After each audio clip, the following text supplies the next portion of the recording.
From DHK, the late news, Ivan Leung.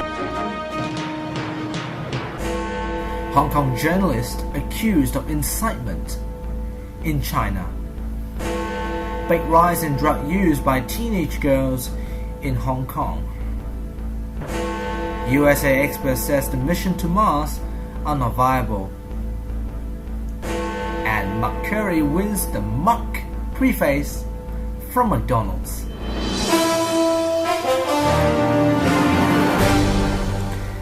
Good evening, welcome to the late news. The authorities in Xinjiang has claimed that 3 Hong Kong journalists were inciting public disorder while they were covering report unrest in Urumqi last week.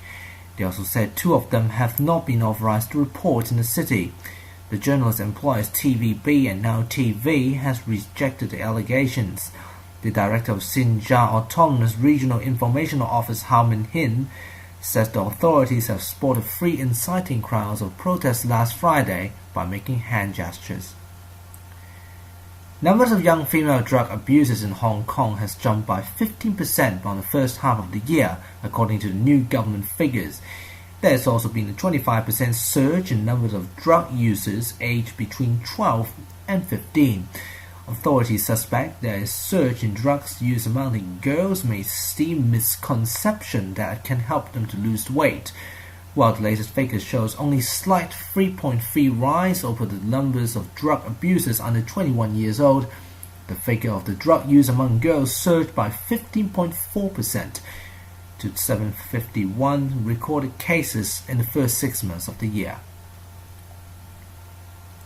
A High Court judge says he wants to see the case brought by 18 former Cathay Pacific pilots against the airlines to proceed briskly when it begins early next month. The pilots are still suing the carriers for this unfair dismissal. During the pre-trial hearing, Mr. Justy Reyes warns that if he felt the lines of the questionings of any issues have not been heading anywhere, he might intervene to stop it. He also says the only document relevant to the case should be submitted. The only 18 pilots among the group, known as the 49ers, who were sacked by the Cathay Pacific following industrial dispute in 2001.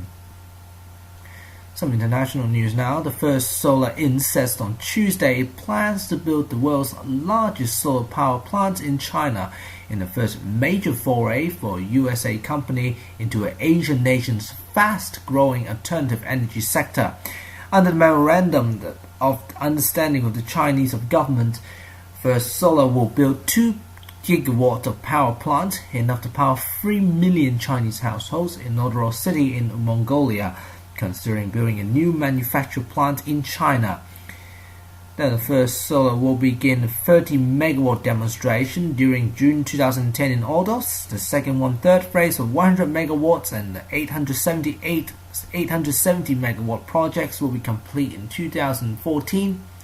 A final 1,000-megawatt installation will be finished in 2019. Now, deflation has arrived on the British High Street for the first time since February 2007. Figures from British retail consumption shows the shop's price across the sector dropped by 0.1% last month compared to a year ago. A drop in price tags have been divided by huge falls of the food production inflation, according to BRC. Today's figure shows the food inflation ease of the 5th month row, 2.3%, as the recession continues to bear down on price and demands. The BRC added that non-food goods remain cheaper than they were a year ago, down 1.4%, continuous trend of seeing now 9 straight months. A British journalist kidnapped in Afghanistan has been freed by NATO troops, according to the report. Stephen Farrell, a reporter from New York Times, was abducted on Saturday along with his Afghan interpreter Sultan Mohammed, while reporting on the aftermath of a NATO airstrike on North Province of Kunduz. Mr. Farrell was rescued in a raid by a Air Force, but his colleague was killed by Taliban fighters during the operation. Some reports said the British Special Forces were involved in the rescue operation.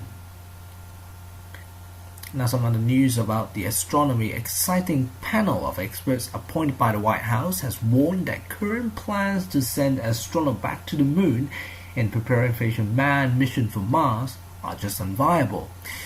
The Express says the current budget of the space agency NASA would need to increase by billions of dollars. Without extra money, the Express says NASA would have to work through private companies now trying to embark on commercial space flights. Back to Australia now. The Federal Police says they have launched a war crime investigation into the death of East Timor in 1975, a group of journalists who became known as the Bible Five. In 2007, Australian coroners found that the 5 journalists were executed by Indonesian special forces in the town of Bayado in East Timor to stop them revealing the details of implemented Indonesian invasion of the territory. The Hollywood studio behind the film based on The Hobbit, trustees of the J.R.R. Tolkien's estate, says they have settled for a lawsuit that clears the way of what is expected to be a blockbuster based on the book. The 1937 book by Tolkien says the diminutive character named by Bilbo Baggins goes off on treasure-seeking adventure, sets the stage of Tolkien's Lord of the Rings trilogy, with an epic tale of magic warfare. Financial terms of settlements were still not released. Now time for some medical news now. There should be a ban on all alcohol advertising, including sports and music sponsorship, the doctor says. The British Medical Association says the crackdown on market was needed, along with the end to cut price deal to stop rising rates consumption. Industry spent $800 million a year to promotion the drinks, just a quarter to direct on advertisements. Doctor says action was needed as alcohol was one of the now leading causes of early deaths and disability. Only smoking and high blood pressure is responsible for the greater burden of disease, according to the World Health Organization. Russia has denied its media reports that a cargo ship was apparently hijacked in July was carrying a Russian S-300 anti-aircraft missile to Iran. Foreign Minister Sergei Lavrov says the report that ship has illegal arms on board were absolutely untrue. The Maltese flag on Arctic Sea vessels with 15 Russian crews were missing for more than 2 weeks. It was found on August 16 off West Africa. 8 men were then charged with hijacking and piracy over the case. The men, mostly from Estonia, are suspects seizing the ship, and its crews are raiding disguised as the police.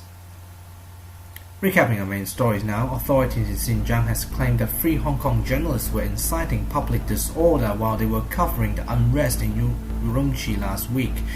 They will also say 2 of them has not been authorized to report in the city. The number of young female drug abusers in Hong Kong has jumped by 15% first half of the year, according to new government figures. There's also been a 25% surge in number of used drug users between 12 and 15. Authorities suspect that surge in drugs use among of girls may stem a misconception that will help them to lose weight. And a panel of experts appointed by the White House has warned that the current plans to send astronauts back to the moon in preparation for the manned mission in Mars are just not viable. They say that NASA will need an extra increase by billions of dollars.